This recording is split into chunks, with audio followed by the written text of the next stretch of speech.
In the 70s, I actually ran away from home and wanted to do my own thing. I was very rebellious and hitchhiked to Arizona, hung out with some gypsies and some hippies from New York City. And we just partied hardy for quite a few weeks. One day I got very tired, ended up going into a church and sitting in a pew, fell asleep, and a pastor came along and asked me what I was doing there. And then before I could answer, he kicked me out. He actually told me, scat, scat, scat, get out. And he shut the door behind me. And and that was my experience with him.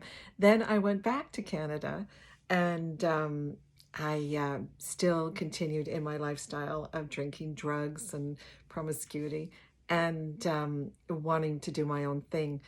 After a few years of that, I got tired of it and I knew that I had to make a change. I just didn't know how. And so I went to Toronto from Ottawa, and I met up with a girlfriend from boarding school who had just told me she had become a Christian. And so I thought, oh my goodness, I just lost a friend. I'm so disappointed. I was so embarrassed that she had become a Christian. Anyway, I needed a place to live, and so she let me move in with her. And I watched her. I kept my eye on her, and I saw the differences and the changes that were happening in her. She had a joy I had never seen before, and she had a confidence that I was jealous for.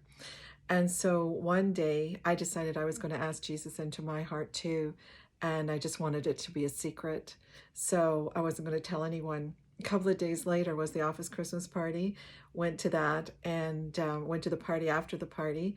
And they started talking about my friend that I lived with and putting her down. And I said, but she has a confidence and she has a joy. And as I began to defend her, the fire started in my feet, and this electricity started going into every atom, every neuron, every molecule that I was made of. And I could see Jesus in my spirit, and I could see every person in the world and how much Jesus loved them. It was beautiful.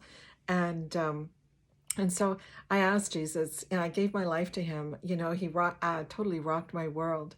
Years later, I was watching the 700 Club, and Pat Robertson was talking to a pastor, and he said, everything you touch turns to gold. Do you have any regrets? He goes, Pat, I have one regret. Years ago, I kicked a young girl out of a church in Tucson, Arizona, a street girl. And he said, I didn't know how to deal with street people. They scared me. He said, the Lord convicted me to begin to pray for her. I had never even told her about Jesus. And he said, I've prayed for her every day since then. I knew that that man had prayed me into the kingdom.